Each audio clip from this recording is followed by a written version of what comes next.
말씀으로 수요 말씀 예배를 함께 드리도록 하겠습니다.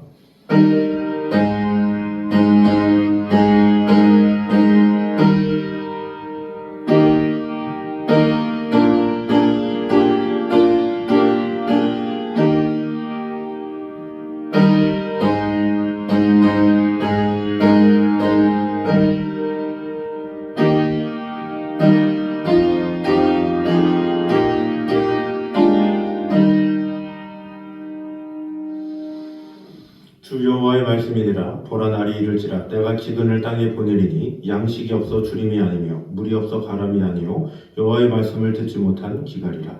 아버지 하나님, 오늘날 여호와의 말씀이 들리지 아니하고 또 선포되지 아니하고 또 그렇게 행하지 아니하는 상황 가운데 있습니다. 아버지 하나님, 오늘날에 말씀으로 세워주시고 은혜 주시고 함께하여 주셔서 하나님의 뜻을 알며 하나님의 마음을 알며 하나님의 생각을 하는 귀한 시간들이 되어서 더욱더 순종함으로 하나님의 뜻을 이루게 부족함이 없는 성도들이 되게 하여 주시옵소서. 오늘도 드려지는 그 말씀으로 말미암아 우리가 어떤 삶을 살아야 할지를 다시 한번 돌아보며 하나님의 뜻 안에 온전히 서지는 귀한 성도들이 되게 하여 주시옵소서. 예수님의 이름으로 기도드립니다. 아멘. 찬송가 400장 찬양하겠습니다.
아멘. 우리 하나님의 말씀 사무엘상 23장입니다.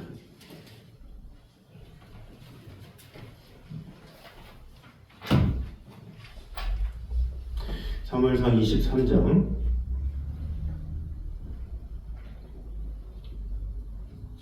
우리 12절에서 14절까지 말씀입니다. 사무엘상 23장 12절에서 14절까지 말씀입니다. 우리 한 목소리로 같이 돌아가겠습니다. 다윗이 이르되 그일라 사람들이 나와 내 사람들을 사울의 손에 넘기겠나이까 하니 여호와께서 이르시되 그들이 너를 넘기리라 하신지라.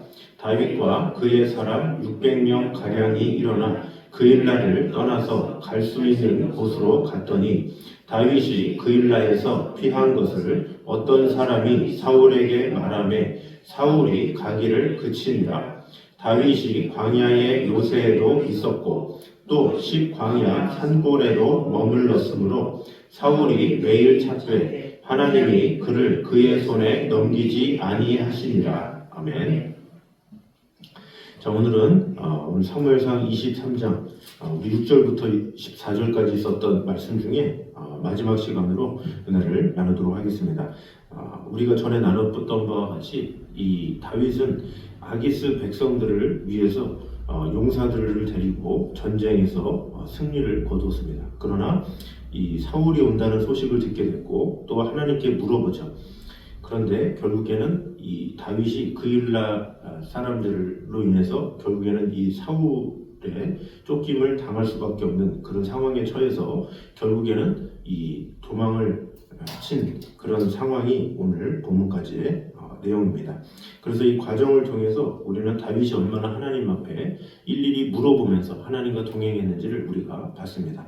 그럼 오늘은 마지막 13, 14절에 나온 구절들을 통해서 우리에게 주시는 은혜를 보도록 하겠습니다. 먼저 성도는 성급히 악을 갚지 말고 여호와의 구원을 기다려야 함을 볼 수가 있습니다. 13절을 보면 다윗과 그의 사람 600명 가량이 일어나 그일라를 떠나서 갈 수 있는 곳으로 갔더니 이렇게 기록을 합니다. 그런데 다윗은 그일라를 떠났는데 조용히 떠났다 이렇게 말을 하고 있죠. 여기서 다윗의 위대한 면모를 우리가 생각해 볼 수가 있습니다. 사실 그일라 백성들이 어려움에 처한 것을 다윗이 구해줬죠.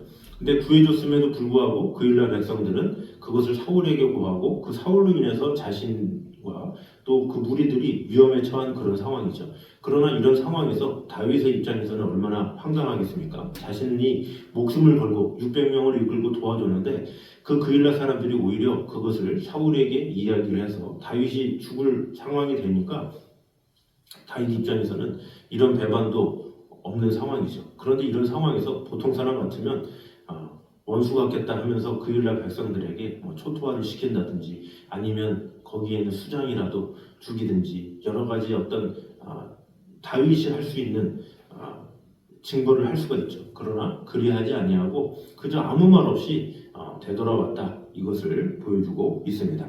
사실 이렇게 조용히 그일라를 떠난다라는 것은 분하고 억울하고 또 이 원수를 갚겠다라는 그런 마음이 당연히 생길 수 있지만 전혀 그렇지 않은 다윗을 통해서 이런 성품이 하나님 보시기에 얼마나 크게 쓰임을 받았는가 그것을 다시 한번 생각해 볼 수가 있습니다. 신앙 안에서 보면 이것이야말로 세상에서 참 가장 아름다운 모습이다 이렇게 볼 수가 있죠. 그래서 하나님은 또 예수님을 통해서도 원수를 갚지 말라, 친히 원수를 갚지 말라 이렇게 언급을 하고 계시죠. 근데 이런 모습은 사실은 다윗을 통해서 이미 여러 모양으로 하나님께서 인지해 주셨고 또 교훈해 주셨음을 볼 수가 있죠.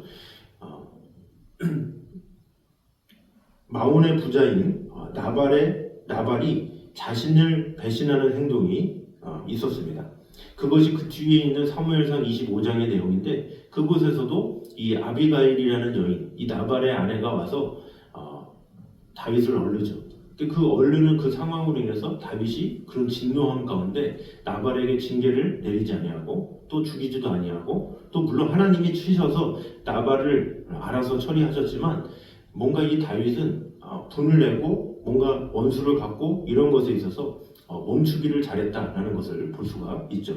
그리고 사무엘 하에 보면 압살롬의 반역으로 인해서 피난길에 올랐을 때 시므이가 자신의 약점을 틈타서 이 모욕하는 말들을 하죠. 그래서 이 돌을 던지면서 다윗을 욕한 것을 볼 수가 있습니다.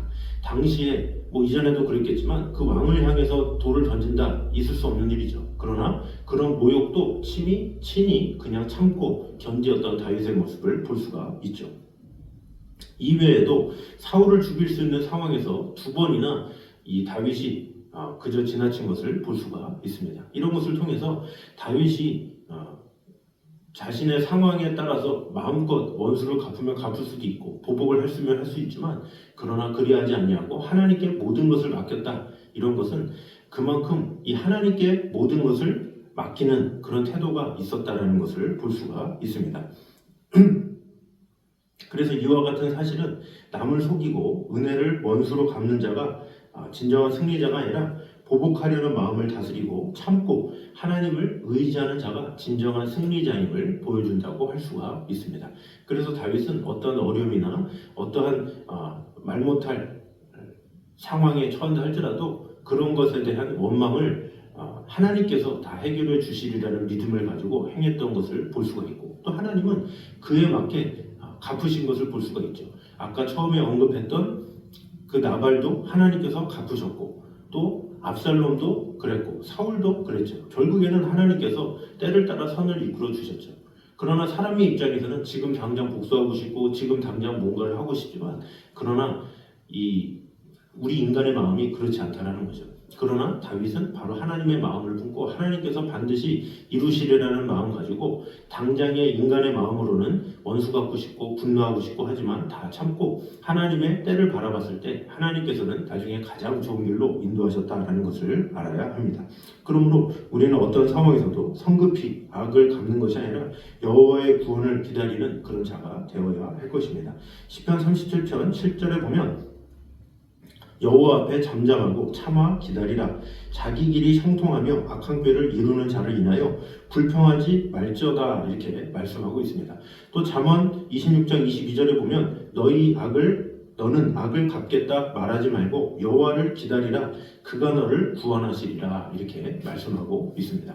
그러므로 우리는 어떤 상황에서도 억울한 상황이다 할지라도 하나님께서 가장 선하게 이끄실 것을 믿고 하나님의 도우심을 믿을 때 하나님께서 가장 온전하게 해결해 주실 줄 믿고 하나님의 선하심을 믿고 나아가는 저 여러분 되시기를 주님의 이름으로 축원합니다. 두 번째는 성도의 길은 순탄하지 않지만 궁극적으로는 영광에 이르는 길임을 보여주고 있습니다.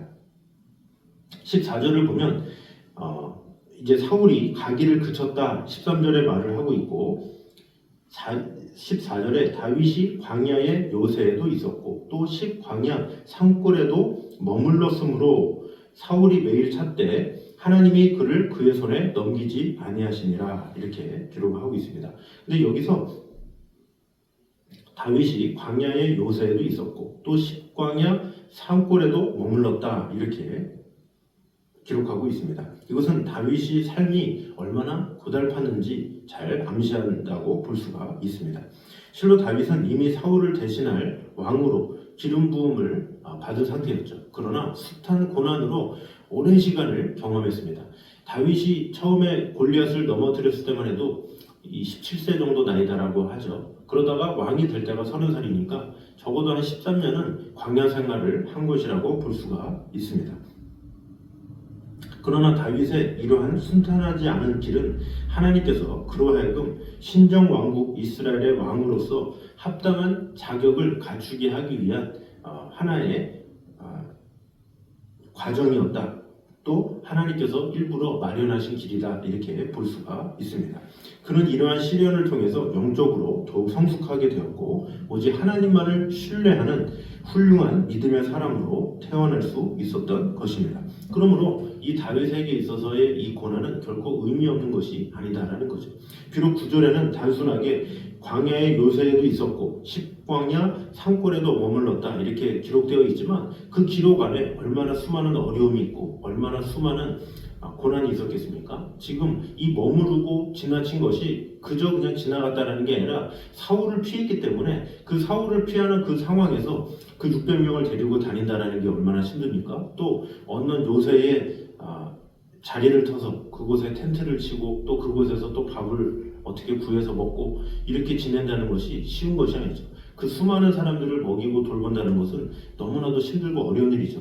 구절은 간단하게 나왔지만 그 간단한 구절 안에 이 다윗과 그와 같이 있는 이 600명의 사람들이 얼마나 고생했는가, 이것은 그 당시 때 상황이나 정황을 볼 때 너무나도 힘든 고난의 길이었다라고 볼 수가 있습니다. 그러나 그런 고난은 결코 의미 없는 것이 아니다라는 거죠. 하나님은 그런 고난을 통해서 오히려 성숙하게 하시고, 그런 기간을 통해서 하나님만을 바라보게 하시고, 또 그런 기간을 통해서 연단하시는, 그래서 다윗을 하여금 하나님의 사람으로 세우는 그런 과정으로 하나님께서 사용하셨다라는 것입니다.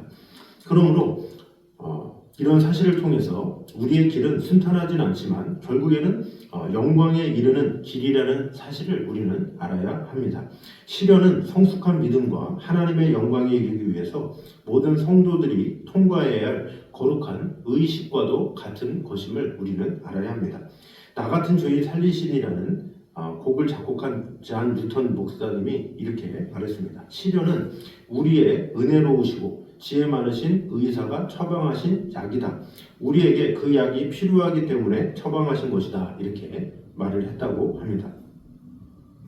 아무리 많은 돈을 가져도 아무리 높은 권력을 진 사람이라도, 아무리 지식이 많은 사람이라 할지라도 의사가 진단을 하게 되면 반드시 그것에 따라야죠. 나는 이것을 가졌으니까 필요 없어 라고 하는 사람은 없습니다. 의사가 진단하면 그대로 따라야 되는 것처럼 우리의 신앙의 성숙이나 미래적 영광을 위한 일의 전문가이신 하나님께서 우리를 위해서 처방하실 때가 있죠. 이런 길로 걸어라, 저런 길로 걸어라, 이런 고난의 일들, 역경의 일들 하나님께서 주실 때가 있죠. 그런데 그런 것을 온전히 감당하고 믿음으로 나아가는 것, 그것이 그 길이 5년이 될 수도 있고 10년이 될 수도 있고, 또 길이 생각지 못한 일에 살지라도 하나님께서 처방하신 길이기 때문에 우리는 묵묵히 하나님의 뜻을 따라 순종하며 나아가는 것, 그것이 필요하다라는 것입니다. 가장 훌륭한 사람이라도 그들의 덕을 시험하기 위한 아픔이 필요하다, 이런 말을 누군가가 했다고 합니다. 이는 아무리 훌륭하고 법 없이 살 것 같고 바른 사람이다 할지라도 하나님의 연단의 과정이 필요함을 말해주는 것이라고 할 수가 있습니다. 그 사람이 훌륭하다, 착하다, 이것은 인간의 판단일 뿐이죠. 하나님께서 우리를 의롭다 하셔야 진정으로 의로운 사람이요, 하나님께서 우리를 부르셔야 그 부르심에 합당한 자이죠. 아무리 사람끼리 판단을 한다 할지라도 이 사람의 눈은 완전할 수가 없고, 사람의 눈을 가지고 우리가 완전함을 이룰 수 없죠. 오직 하나님께서 우리를 판단하시고 돌보셔야 되는데, 그런 과정 가운데 우리에게 시험도 주고 어려움도 주고 생각지 못한 일들도 주신다는 거죠. 그러나 이런 모든 것을 잘 하나씩 통과할 때에 하나님께서 결국에는 은혜 주시고, 하나님께서 결론적으로 놀라운 축복과 은혜를 베푸신다라는 것입니다. 그래서 성경에도 보면 사람들은 다 욥을 칭찬했잖아요. 하나님 앞에 제사도 드리고 또 자녀들도 믿음으로 키우고 당대의 의인이었다, 이렇게 말하지만 하나님 보시기에는 뭔가 부족함이 있었던 것 같죠. 그렇기 때문에 이 사탄이 이거 좀 시험해 보겠습니다, 정말로 하나님을 경외하는지 아니하는지. 그랬더니 하나님께서 그래, 그럼 목숨만은 건들지 마라 하면서 말씀하신 것이죠. 그러니까 사람들 보기에는 욥이 완전하고 부족함이 없다고 하지만 하나님 보시기에는 뭔가 연단이 필요했던 거죠. 그러므로 우리는 자신이 당하게 되는 일체의 시련이나 아픔을 하나님께서 우리의 덕을 시험하실 뿐만 아니라 우리에게 있는 불필요한 요소들, 혹시 세속의 때라든지 육신의 정욕이라든지 또 거룩한 약속에 참여하게 하시려는 연단의 과정이다라는 생각을 가지고 감사함으로 맞이해야 한다라는 것입니다. 우리의 소망은 환난을 통해서 견고하게 된다, 이렇게 로마서 5장 3, 4절에 말씀하고 있습니다. 우리는 어떠한 경우에도 하나님께서 유독 내게만 잔인하고 어려움을 주신다, 이렇게 불평할 것이 아니라 우리에게 당하는 시련의 크기는 하나님께 받아서 누리게 될 영광의 크기와 비례하게 된다는 것을 우리는 알아야 합니다. 로마서 8장 18절에 보면 생각건대 현재의 고난은 장차 우리에게 나타날 영광과 좋게 비교할 수 없도다, 이렇게 말씀하고 있습니다.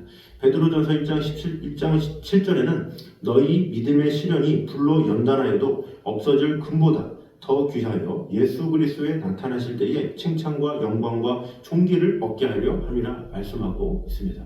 그러므로 우리에게 주어진 어떤 시련과 생각지 못한 일이 있다 할지라도 하나님께서 나에게 가장 좋은 것을 주신다라는 믿음을 가지고 믿음으로 굳건히 나아가는 저녁 되시기를 주님의 이름으로 축원합니다. 마지막으로 우리 영혼의 진정한 안전지대는 그리스도 안이라는 것을 보여주고 있습니다. 자, 14절 하반절을 보면 사울이 매일 찾되 하나님이 그를 그의 손에 넘기지 아니하시니라 이렇게 마무리를 하고 있습니다. 사울이 다윗을 죽이기 위해서 매일 찾았지만 하나님께서 다윗을 보호하신 까닭에 그의 수고와 노력이 허사가 된 사실을 보도하고 있습니다. 이와 같은 사실은 원수들의 압제가 아무리 극에 달할지라도 하나님의 보호 아래에 있는 모든 성도는 하나님께서 완전하게 보호하신다라는 것을 알 수가 있습니다. 다윗은 도망자로서의 삶을 살아가는 동안에 이 사실을 터득했습니다. 그가 사울의 박해로부터 이리저리 도망 다닌 10여 년의 세월은 그에게 고난의 학교였습니다. 그리고 거기에서 터득한 것, 확실하게 배운 것은 바로 하나님께서 어떤 상황에서도 당신의 백성을 능히 보호하신다는 것이었습니다. 그래서 시편 23편에 이 4절에 이렇게 말을 하고 있죠. 내가 사망의 음침한 골짜기를 달릴지라도 해를 두려워하지 않을 것은 주께서 나와 함께 하심이라 이렇게 고백하고 있죠. 그러면서 주의 지팡이와 막대기가 나를 안위하시나이다 이런 고백을 하죠. 이 다윗의 고백은 여기서만 끝나는 것이 아니라 시편 18편에서도 여호와는 나의 빛이시요 나의 구원이시요 나의 구원의 뿌리시요 피할 바위시요 산성이시요 요새시요 이렇게 이야기하고 있죠. 이것이 무엇입니까? 주님 안에 있으면 나의 완전한 보호가 되십니다. 나의 모든 것 되십니다. 주님께만 있으면 나는 완전한 보호함을 받습니다. 이런 고백이라고 할 수가 있습니다. 이렇게 다윗은 어떠한 상황에서도 하나님이 피난처가 되셔서 나의 보호자가 되셔서 나는 완전함을 입습니다. 나는 구원으로서 참된 하나님의 자녀로서의 축복을 누립니다. 이것을 고백했다라는 것은 그만큼 하나님 안에 있으면 나는 완전한 보호함을 받습니다. 이런 확신 가운데 나온 고백이라고 볼 수가 있습니다. 신약의 용어로 말하면 임마누엘의 주님 되시는 그리스도 안에 머무는 것, 그것이 중요하다라는 것입니다. 요한복음 15장 4절에 보면 내 안에 거하라 나도 너희 안에 거하리라 이렇게 말씀하고 있습니다. 그리스도 안에 머무는 자들은 그리스도께서 그들 안에 거하셔서 지키고 보호하시는 것입니다. 마귀가 이 세상 공중 권세를 잡고 있는 것은 사실이지만 그리스도의 라이벌은 될 수가 없죠. 아무리 마귀라고 해도 아무리 능력 많은 사탄이라고 해도 일개 하나님의 피조물일 뿐입니다. 그러므로 우리는 이 마귀가 그리스도와 맞설 수 있는 존재가 될 수가 없죠. 성경은 그리스도께서 오셔서 마귀를 멸하셨다. 요한일서 3장 8절에 가리키고 있습니다. 그래서 예수님께서는 세상에서 너희가 환난을 당하나 담대하라 내가 세상을 이겼노라 요한복음 16장 33절에 말씀하고 있습니다. 그러므로 우리가 그리스도 안에 머물기만 하면 안전하다라는 사실을 우리는 알아야 합니다. 물론 우리가 그리스도 안에 있다고 해서 어려움이 없느냐 고난이 없느냐 그것은 아니죠. 그러나 고난이 있을 수 있지만 어려움이 있을 수 있지만 반드시 승리를 주신다는 사실을 우리는 알아야 합니다. 오히려 더 많은 시련을 당할 수 있고 더 많은 어려움을 당할 수 있지만 그러나 주님 안에 거하는 자는 결국에는 은혜를 주시고 결국에는 승리케 하신다는 사실을 우리는 알아야 합니다. 그러므로 우리가 그리스도 안에서 머물 때 비록 육체적으로는 고난을 당하고 심지어 죽음에 이르는 상황이 있다 할지라도 그 영혼은 누구도 해하지 못한다라는 사실을 꼭 기억함으로 말미암아 즉 우리의 구원은 그리스도 안에서 확실히 보장된다라는 사실을 온전히 믿고 어떤 상황에서도 주님만이 나의 구원이시며 나의 모든 것 되시며 나의 피난처이심을 오늘도 고백하며 나아가는 저렴 되시기를 주님의 이름으로 축원합니다. 기도하겠습니다. 나는 포도나무요 너희는 가지니 저가 내 안에 내가 저 안에 있으면 이 사람은 과실을 많이 맺나니 나를 떠나서는 너희가 아무것도 할 수 없으리라 말씀하고 있습니다. 내가 확신하노니 사망이나 생명이나 천사들이나 권세자들이나 천재일이나 장래이나 능력이나 높음이나 기품이나 다른 아무 피조물이라도 우리를 우리 주 예수 그리스도 안에 있는 하나님의 사랑에서 끊을 수 없으리라 말씀하고 있습니다. 오직 예수 안에 거하게 됨으로 말미암아 우리가 그리스도 안에 있으면 비록 육체적으로는 고난을 당한다 할지라도 심지어 죽음에 이를지라도 그 영혼은 누구도 해하지 못하며 우리의 구원은 그리스도 안에서 확실히 보장된다라는 사실을 오늘 보게 되었습니다. 오직 주님 안에 거하며 진정한 우리의 보호자 되신 주님 안에 온전히 거하게 됨으로 말미암아 어떠한 상황에서도 승리를 주시는 하나님께 모든 것을 맡기는 그런 성도들이 되게 하여 주시옵소서. 또한 우리의 길은 순탄하지 않을 수 있습니다. 그러나 궁극적으로는 영광에 이르는 길임을 오늘 보게 되었습니다. 다윗이 쫓기는 상황에서 광야에 있을 때에도 또 산골에 있을 때에도 하나님께서 함께 하심을 보게 되었습니다. 우리가 수많은 고난과 어려움과 역경에 처한다 할지라도 그 어려움 가운데서도 우리를 반드시 지켜주시고 돌봐주시는 하나님의 은혜를 늘 갈구하며 나아가는 그런 성도들이 되게 하여 주시옵소서.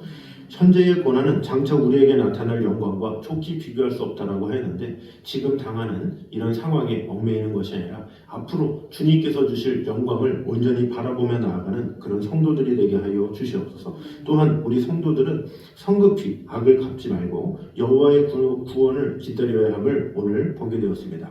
어떠한 상황에서도 악을 갚는 자가 아니라 여호와의 구원을 기다리며 아버지 하나님의 크신 뜻 가운데 거하며 나아가는 성도들이 되게 하여 주시옵소서.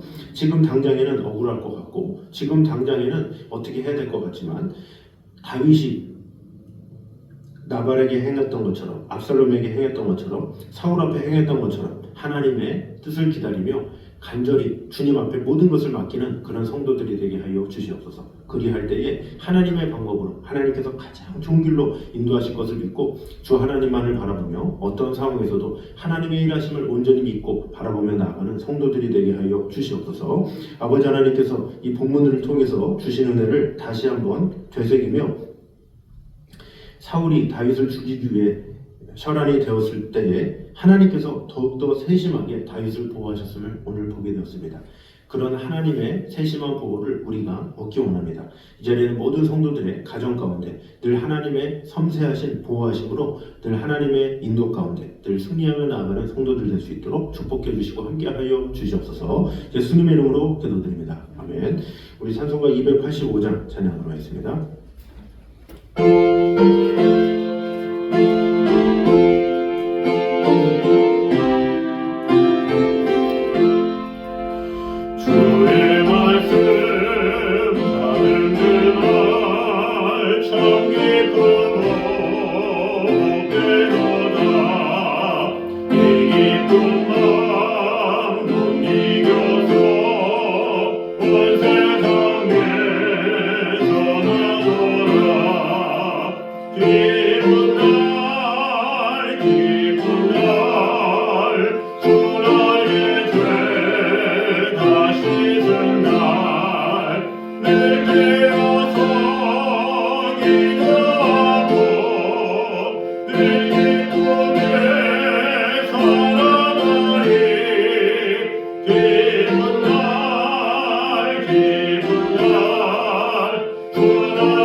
날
그리스도의 은혜와 아버지 하나님의 구원하신 사랑과 성령님의 교통하심이 늘 우리와 함께 계시는 하나님 안에 피하기 원하는 이 자리에 있는 모든 성도들 위해 이제부터 여기까지 함께 있기를 간절히 축원하옵나이다. 아멘.